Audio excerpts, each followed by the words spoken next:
Olá, eu me chamo João Lucas de Freitas Rodrigues e eu e o Alexandre Rodrigues Tabosa iremos apresentar o trabalho de arquitetura de computadores com os temas memória cache e memória interna. Com o tema memória cache que eu vou apresentar, o João Lucas, e memória interna, o Alexandre. Primeiro eu vou apresentar sobre a memória cache. Os principais pontos dessa memória é o que? A memória do computador é organizada em uma hierarquia. No nível mais alto estão os registradores do processador. Em seguida vem um ou mais níveis de cache. Quando são usados múltiplos níveis, eles são indicados por L1, L2 e assim por diante. Em seguida vem a memória principal, que normalmente é uma memória dinâmica de acesso aleatório e dinâmico, pode ser chamado de memória RAM. E isso aí eu vou apresentar em uma imagem que vai especificar melhor quanto mais maior a hierarquia. À medida que descemos na hierarquia da memória, encontramos um custo por bit menor, que é o que? Quanto mais lenta e mais distante do processador é, maior a capacidade. Maior a capacidade, só que o tempo de acesso é mais lento. E assim vice-versa. Em geral, é provavelmente que a memória dos acessos futuros à memória principal, feitos pelo processador, sejam para locais acessados recentemente. Assim, a cache retém automaticamente uma cópia de alguma das palavras usadas recentemente, vindas da DRAM, que são as memórias RAM, e a memória cache for projetada corretamente. Então, na maior parte do tempo, o processador solicitará palavras da memória que já estão na cache. Isso quer dizer que a memória RAM carrega as palavras e a cache guarda em uma fila para o processador processar. Agora eu vou entrar no tópico de características dos sistemas de memória. O assunto complexo da memória de computador pode ser melhor compreendido se classificarmos os sistemas de memória de acordo com suas principais características. A memória interna normalmente significa a memória principal, mas existem outras formas de memória interna. O processador requer sua própria memória local, na forma de registradores. Além disso, conforme veremos, a parte da unidade de controle do processador também pode exigir sua própria memória interna, a cache, que é outra forma de memória interna. Esse tipo de memória, além de seus usos diversos, tem suas características que veremos no próximo slide em uma tabela. Uma característica óbvia da memória é a sua capacidade. Para a memória interna, isso normalmente é expresso em termos de bytes, onde 1 byte é igual a 8 bits ou palavras. Os tamanhos comuns de palavras são 8, 16 e 32 bits. A capacidade da memória externa normalmente é expressa em termos de bytes. Um conceito relacionado é a unidade de transferência. Para a memória interna, a unidade de transferência é igual ao número de linhas elétricas para dentro e para fora do módulo de memória. Isso pode ser igual ao tamanho da palavra, mas normalmente é maior, como 64, 128 ou 256 bytes. Para esclarecer isso, tem três conceitos relacionados à memória interna, que é o que? A palavra. A unidade de organização a unidade normalmente que é usada para organização de memória. O tamanho da palavra normalmente é igual ao número de bits usados para representar um inteiro e ao tamanho da instrução. Porém, existem muitas exceções. Por exemplo, o CRAYC90 tem um tamanho de palavra de 64 bits, mas usa a representação em inteiros de 46 bits. A arquitetura Intel x86 tem uma grande variedade de tamanhos de instrução expressos com múltiplos de bytes, e uma palavra com tamanho de 32 bits. Também tem unidades endereçáveis, que em alguns sistemas a unidade endereçável é a palavra, porém muitos sistemas permitem um endereçamento no nível de byte. Só que de qualquer forma o relacionamento é entre bits. Agora eu vou explicar unidade de transferência. Para a memória principal, este é o número de bits lidos ou escritos na memória de uma só vez. A unidade de transferência não precisa ser igual a uma palavra ou a uma unidade endereçável. Para a memória externa, os dados normalmente são transferidos em unidades muito maiores que uma palavra, e estas são chamadas de blocos, que eu vou explicar mais à frente. Outras distinções dos tipos de memória são os métodos de como são acessadas essas unidades de dados, que são, primeiro, o acesso sequencial. A memória é organizada em unidades de dados chamados registros. O acesso é feito em uma sequência linear específica. A informação de endereçamento armazenada é usada para separar registros e auxiliar no processo de recuperação.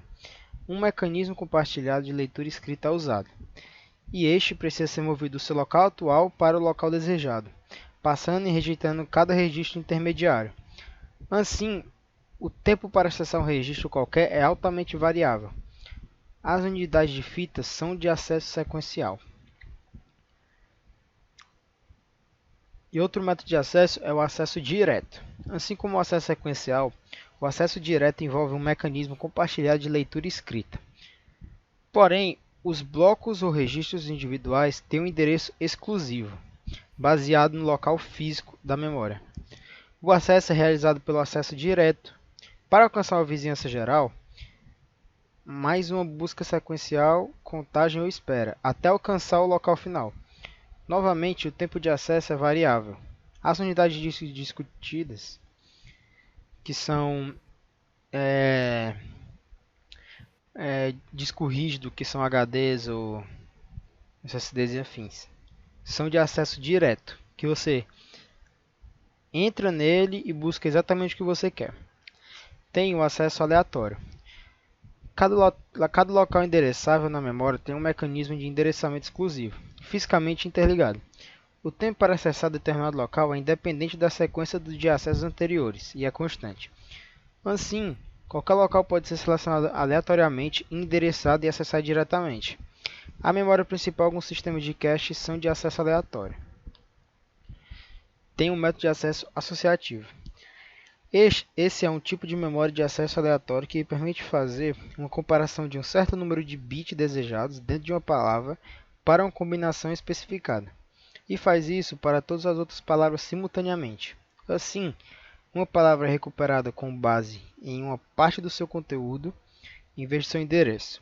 Assim como a memória de acesso aleatório comum, cada local tem seu próprio mecanismo de endereçamento, e o tempo de recuperação é constante, independente do local ou padrões de acessos anteriores. As memórias cache podem empregar o acesso associativo. Porém, para alguns usuários, as informações mais relevantes são a capacidade de armazenamento e o desempenho de cada unidade de armazenamento. E existem 3 parâmetros de desempenho que são usados, sendo eles o tempo de acesso, que é a latência. Para a memória de acesso aleatório, que é a memória RAM, esse é o tempo gasto para realizar uma operação de leitura ou escrita, ou seja, o tempo desde o instante em que um endereço é apresentado à memória até o instante em que os dados foram armazenados ou se tornaram disponíveis para uso. Para a memória de acesso não aleatória, o tempo de acesso é o tempo gasto para posicionar o mecanismo de leitura e escrita no local desejado. Como no HD é uma pinça que fica procurando o que está escrito num CD que fica dentro do HD. Também tem um tempo de ciclo de memória, que é o clock. Esse conceito é aplicado principalmente à memória de acesso aleatório e consiste no tempo de acesso mais qualquer tempo adicional antes que um segundo acesso pode se iniciar. Esse tempo adicional pode ser exigido para a extinção de transitentes nas linhas de sinal ou para a regeneração de dados, se eles forem lidos destrutivamente. O tempo de ciclo da memória se refere ao barramento do sistema, e não do processador. Então esse ciclo depende mais da memória RAM e do barramento do que do processador para ser rápido ou mais lento. Também tem a taxa de transferência. Essa é a taxa em que os dados podem ser transferidos para dentro ou para fora de uma unidade de memória. Outra característica do sistema de memórias é o tipo físico, onde o semicondutor é quando a memória ela é feita com base em transistores, que ele consegue deixar passar energia ou não deixar passar, e assim fica fazendo como se fosse um bits 0, 1. O magnético é como era gravado os dados um pouco mais antigamente com aquelas fitas magnéticas. O óptico é quando os dados são gravados em CDs. O magneto óptico é quando você gravar, você tem um disco no HD. O HD é magneto óptico. Tem um disco que por conta de um ímã, ele começa a girar e consegue mexer a palhetazinha e gravar dados ou não. As características físicas é volátil e não volátil. Resumindo, é apagável e não apagável. O volátil é como se fosse uma memória RAM. Ela está lá funcionando, guardando dados, só que quando o computador é desligado, ou quando a energia é cortada, ela perde todos os dados e pronto. A não volátil é como acontece em dispositivos de armazenamento, em HDs, SSDs, que você pode desligar, você pode ligar, só que ele nunca perde os dados ali dentro. A teoria é essa. Agora,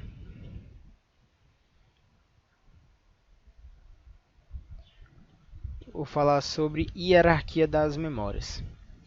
Como você pode esperar, existe uma relação entre as três características principais das memórias, a saber, capacidade, tempo de acesso e custo. Diversas tecnologias são usadas para implementar sistemas de memória, e por meio desse espectro de tecnologias existem as seguintes relações: tempo de acesso mais rápido, porém com maior custo por bit, uma maior capacidade, menor custo por bit, e uma maior capacidade e o tempo de acesso mais lento.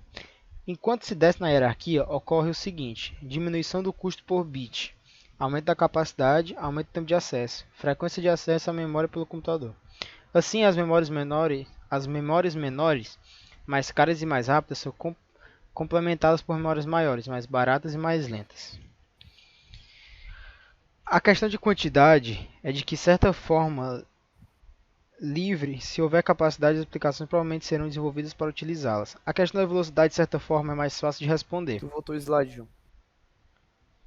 Tá certo.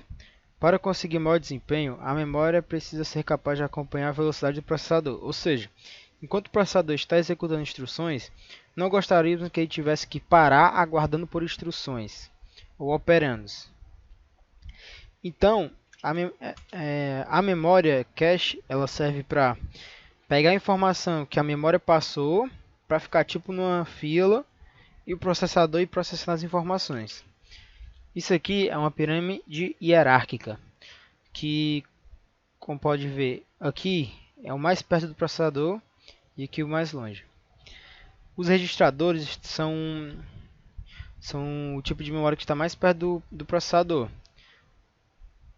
que ele tem que trabalhar diretamente com ele muito rápido. A memória cache é outra que está próxima ao processador, porém é separada em níveis, em L1, L2 e L3, onde vai, quanto maior o número, ou quanto menor o número, L1 é mais perto e o L3 mais longe, e vai ficando mais caro, cada vez vai ficando mais perto. A memória principal, que é a memória RAM, disco magnético, CD-ROM, CD-RW, DVD-RW, DVD-RAM, isso tudo são dispositivos de armazenamento. E a fita magnética é outro tipo de dispositivo de armazenamento. Isso aqui é a memória na placa, armazenamento fora da placa e armazenamento offline. Quanto mais perto do topo, mais caro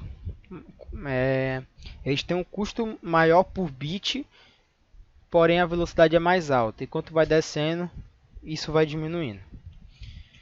Agora eu vou falar os princípios da memória cache. O uso da memória cache visa obter velocidade de memória próxima das memórias mais rápidas que existem, e ao mesmo tempo disponibilizar uma memória de grande capacidade ao preço de memórias semicondutoras mais baratas. Existe uma memória principal relativamente grande e lenta junto com a memória cache, menor e mais rápida. A cache contém uma cópia de partes da memória principal. Quando o processador tenta ler uma palavra da memória, é feita uma verificação para determinar se a palavra está na cache. Se ela estiver, ela é entregue ao processador. Se não, um bloco de memória principal consistindo em algum número fixo de palavras é lido para a cache e depois a palavra é fornecida ao processador. Aqui, nessa primeira figura, ela representa o uso de múltiplos níveis de cache. A cache L2 ela é mais lenta e normalmente a capacidade dela é maior do que a de L1. E a cache L3 é mais lenta que a de L2, porém ela cabe mais do que a L3. O armazenamento dela o custo dela por bit é menor do que a L2 e o custo por bit de L2 é menor do que a L1. Porém, a cada custo de bit maior, quanto menor o custo de bit, mais lenta a memória é. E aqui a transferência de informações CPU, memória cache e memória principal, que é uma linha de ida e volta.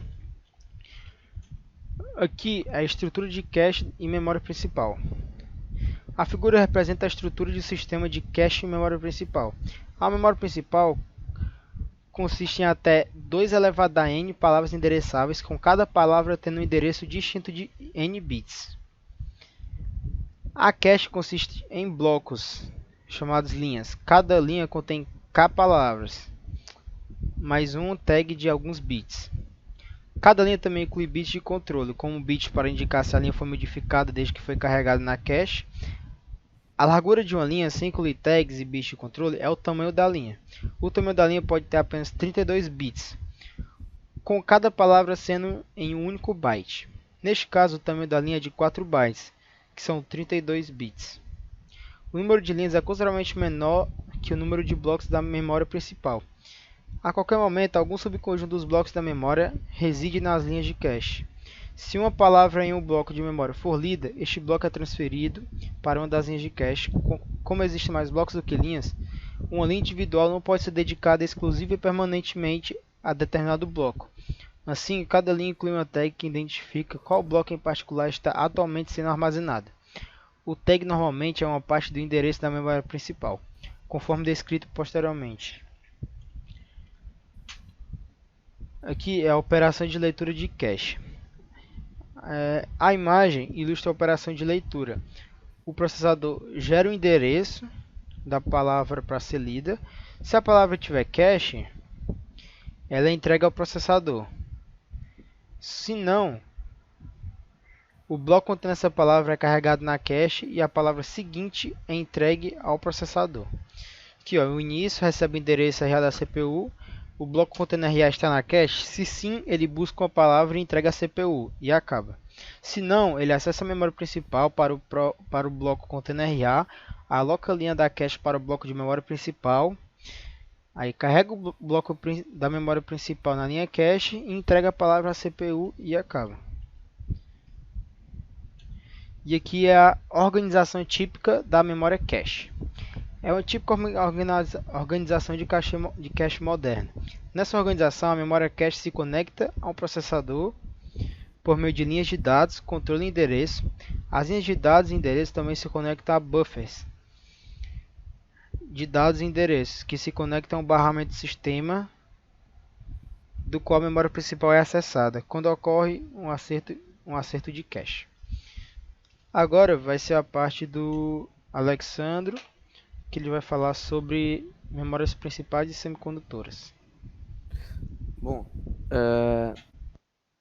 eu vou falar sobre memórias principais e semicondutoras e vou iniciar agora. Nos primeiros computadores, a forma mais comum de armazenamento de acesso aleatório para a memória principal do computador empregava-se uma matriz de loops ferromagnéticos em forma de anel, chamado de núcleos. Logo, a memória principal normalmente era chamada de núcleo core, em inglês, como também é chamada até hoje. Com o advento da microeletrônica, as memórias semicondutoras superaram de longe a memória de núcleo magnético. Hoje, o uso de chips semicondutores, por conta do silício, para a memória principal é quase universal. Os principais aspectos dessa tecnologia são explorados nesta seção. A organização. O elemento básico de uma memória semicondutora é a célula de memória. Embora diversas tecnologias eletrônicas sejam utilizadas, todas as células de memória semicondutoras compartilham certas propriedades. Primeiro, apresentam dois estados estáveis, ou semi-estáveis, que podem ser usadas para representar o binário 1 e 0. Isso facilitado por conta da invenção do transistor. São capazes de ser escritas, pelo menos uma vez, para definir o estado. São capazes de ser lida. 3, né? São capazes de ser lida para verificar o estado. Agora eu vou falar de SRAM e DRAM. Todos os tipos de memória que exploraremos neste capítulo são de acesso aleatório, ou seja, palavras individuais da memória são acessadas diretamente por meio da lógica de endereçamento interno. A tabela vista na imagem 5.1 do livro lista os principais tipos de memória de semicondutor. O mais comum é conhecido como a memória de acesso aleatório, RAM. A memória RAM que é usada na maioria dos computadores hoje em dia. Este, logicamente, é um uso incorreto do termo, pois todos os tipos listados na tabela são de acesso aleatório. Uma característica distinta da RAM é a possibilidade de ler dados da memória e escrever novos dados na memória de forma fácil e rápida. Nessa figura, representa a operação de uma célula da memória. Normalmente, a célula tem 3 terminais funcionais, capazes de transportar um sinal elétrico. O terminal de seleção, como o nome sugere, seleciona uma célula de memória para uma operação leitura ou escrita. O terminal de controle indica leitura ou escrita. Para a escrita, o outro terminal fornece um sinal elétrico que define o estado da célula como 1 ou 0, ou seja, para a passagem de elétrons. Para a leitura, o terminal é usado para a saída do estado da célula. Os detalhes da organização interna, funcionalidade e tempo de acesso da célula de memória dependem da tecnologia específica de circuitos integrados usados e estão fora do escopo deste livro, exceto por um breve resumo. Para os nossos propósitos, vamos considerar que as células individuais podem ser selecionadas para operações de leitura e escrita. Eu vou citar outra característica distinta da RAM, é que ela é volátil. Uma RAM precisa receber uma fonte de alimentação constante. Se a energia for interrompida, os dados são perdidos, ou seja, eles são alocados dinamicamente. Assim, a memória RAM pode ser usada como um armazenamento temporário, ou seja, a gente pode usar ela como um banco de dados em memória. As duas formas tradicionais de RAM usadas nos computadores são DRAM e SRAM. RAM dinâmica. A tecnologia da RAM é dividida em duas tecnologias, dinâmica e estática. Uma RAM dinâmica DRAM é feita com células em armazenamento de dados como carga em capacitores, ou seja, eles armazenam a energia que ele passa e depois são liberados. A presença ou ausência de carga em um capacitor é interpretada como um binário 1 ou 0, assim como também no transistor.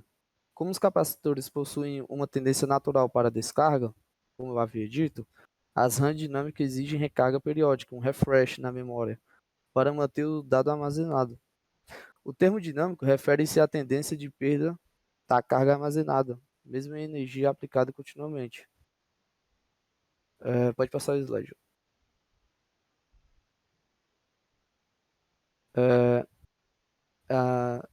Eu vou falar sobre a estrutura típica de célula de memória.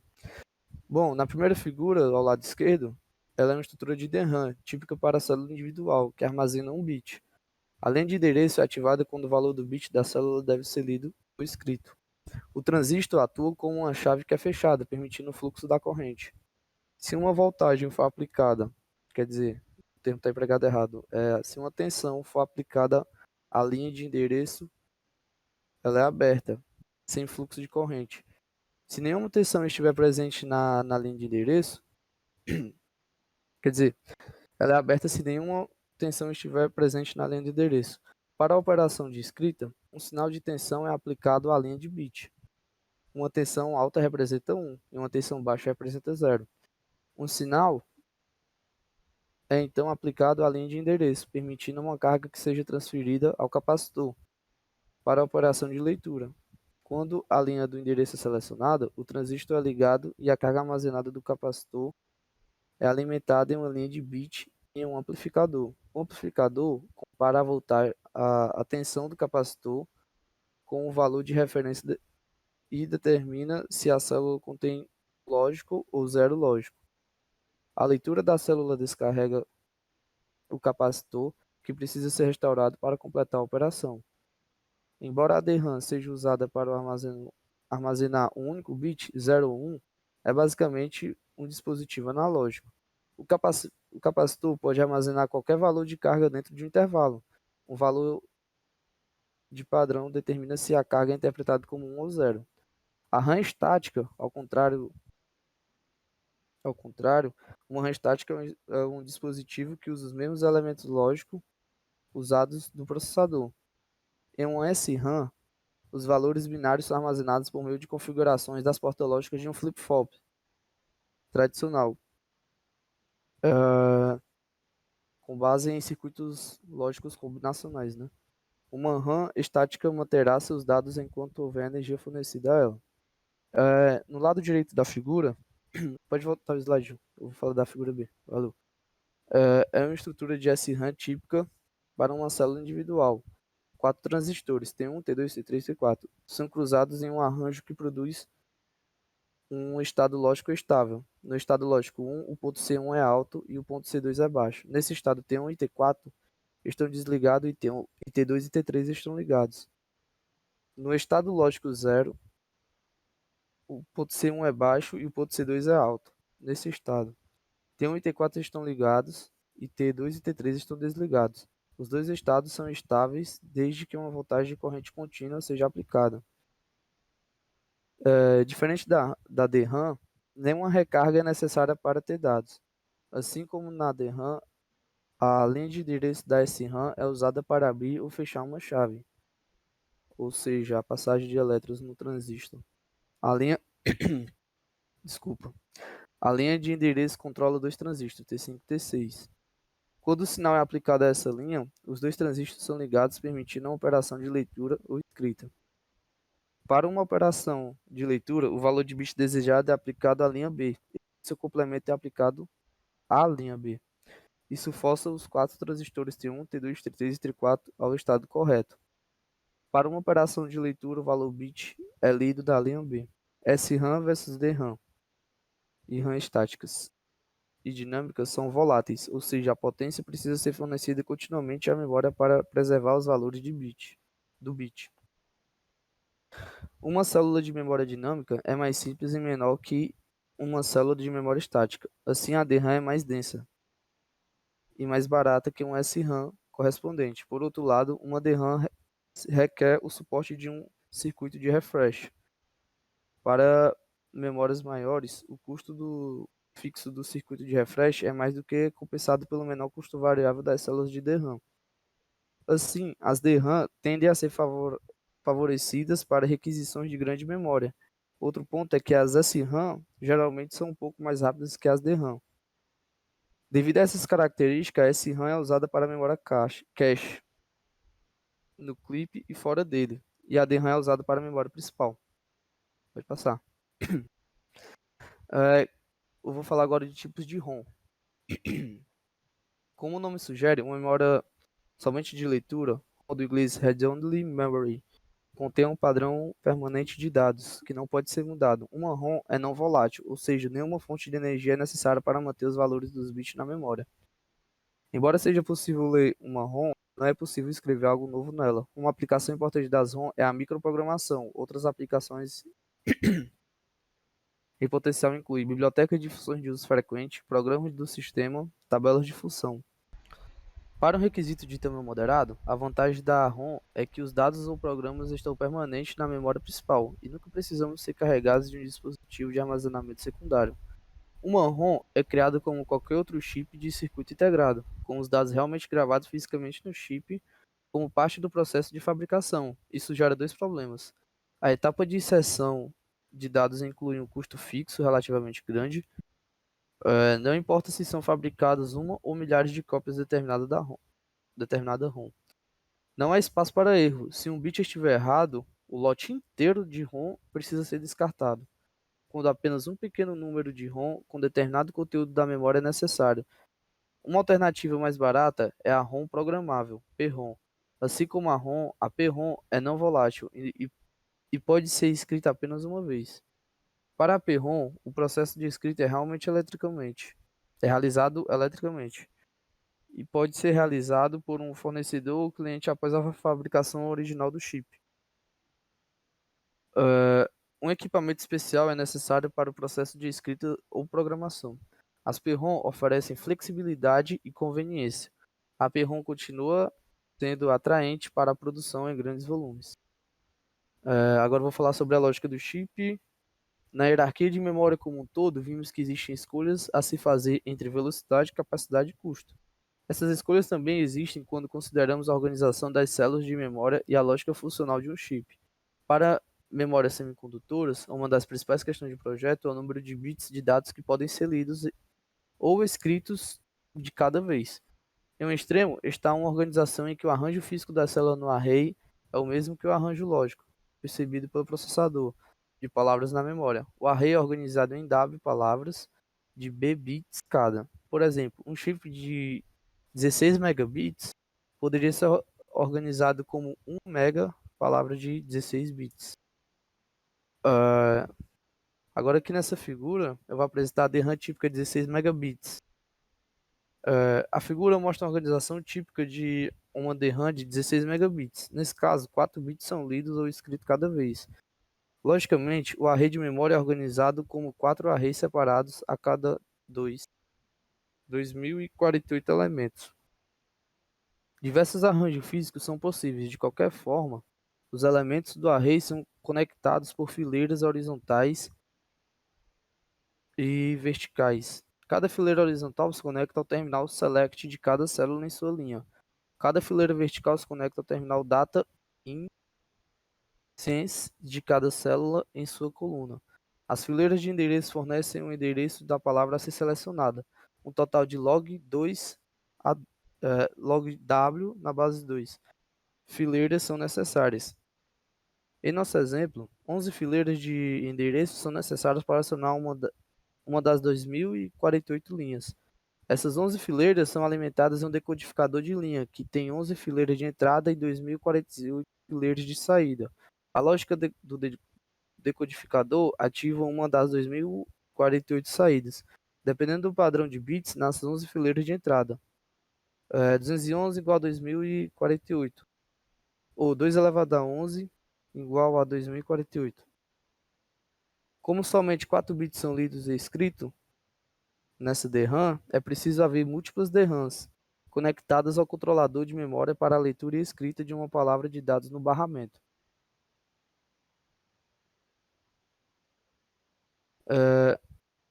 Agora o empacotamento do chip.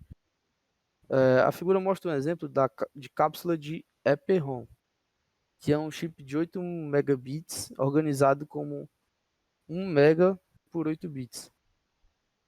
Nesse caso, a organização é tratada como uma cápsula de uma palavra por chip. A cápsula inclui 32 pinos, que é um dos tamanhos do pacote do chip padrão. Os pinos admitem as linhas de sinal apresentadas a seguir. O endereço da palavra sendo acessada para a palavra de 1 mega, um total de 20, 2 elevado a 20, que é 1 mega de pinos são necessários. Os dados a serem lidos consistem em 8 linhas, D0 até D7.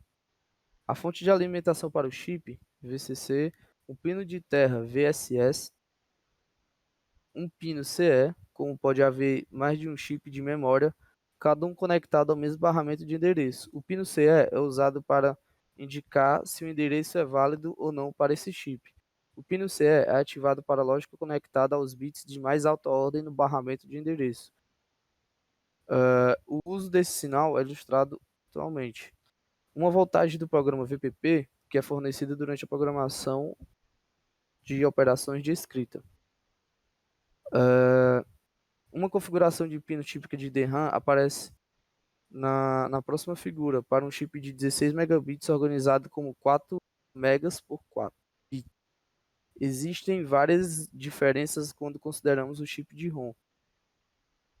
Como uma RAM pode ser atualizada, os pinos de dados são de entrada e saída. Os pinos WE e OE indicam se essa é uma operação de escrita ou leitura. Como a DRAM é acessada por linha e coluna, por meio da matriz, o endereço é multiplexado, somente 11 pinos de endereço são necessários para especificar as 4 megas combinações de linha por coluna. 2 elevado a 11 vezes 2 elevado a 11, que é igual a 2 elevado a 22, que é igual a 4 megas. As funções dos pinos RAS e CAS já foram explicadas. Finalmente, o pino de nenhuma conexão NC é fornecido para que haja um número par de pinos. Agora eu vou explicar a organização do módulo. Se um chip de RAM contém apenas um bit por palavra, então claramente precisaremos de pelo menos um número de chips igual ao número de bits por palavra. Como por exemplo, a próxima figura mostra como um módulo de memória consistindo em 256K palavras de 8 bits poderia ser organizado para a palavra de 256K. O endereço de 18 bits é necessário, sendo fornecido ao módulo a partir de alguma fonte externa. Por exemplo, as linhas de endereço de um barramento ao qual o módulo está conectado. O endereço é apresentado a 8 chips de 256K por bit, cada um oferecendo a entrada e saída de um bit. Essa organização funciona desde que o tamanho da memória seja igual ao número de bits por chip. No caso em que uma memória maior é necessária, um array de chips é necessário. A figura mostra a organização possível de uma memória consistindo em 1 mega palavras por 8 bits por palavra. Nesse caso, temos 4 colunas de chip, cada coluna contém 256K palavras, arrumado com uma figura 5.5 para 1 mega de palavra. 20 linhas de endereço são necessárias. Os 18 bits menos significativos são direcionados para todos os 32 módulos. Os 2 bits de alta ordem são entrada para um módulo lógico de seleção de grupo que envia um sinal chip enable a uma das 4 colunas de módulos. É, é o próximo slide. A memória intercalada. A memória principal é composta de uma coleção de chips de memória DRAM. Diversos chips podem ser agrupados para a forma de um banco de memória. É possível organizar os bancos de memória de um modo conhecido como memória intercalada. Cada banco, independentemente, é capaz de atender a uma solicitação de leitura ou escrita da memória, de modo que um sistema com K bancos podem atender a K solicitações simultaneamente, aumentando as taxas de leitura ou escrita de memória por um fator de K. Um sistema de memória semicondutora está sujeito a erros. Estes podem ser categorizados como falhas permanentes a erros não permanentes. Uma falha permanente é um defeito físico permanente, de modo que a célula ou células de memória afetadas não podem organizar dados de modo confiável, mas ficam presas em 1 ou 0, ou alterna erroneamente entre 0 e 1. Os erros permanentes podem ser causados por uso interno. Um erro não permanente é um evento aleatório não destrutivo que altera o conteúdo de uma ou mais células de memória sem danificar a memória.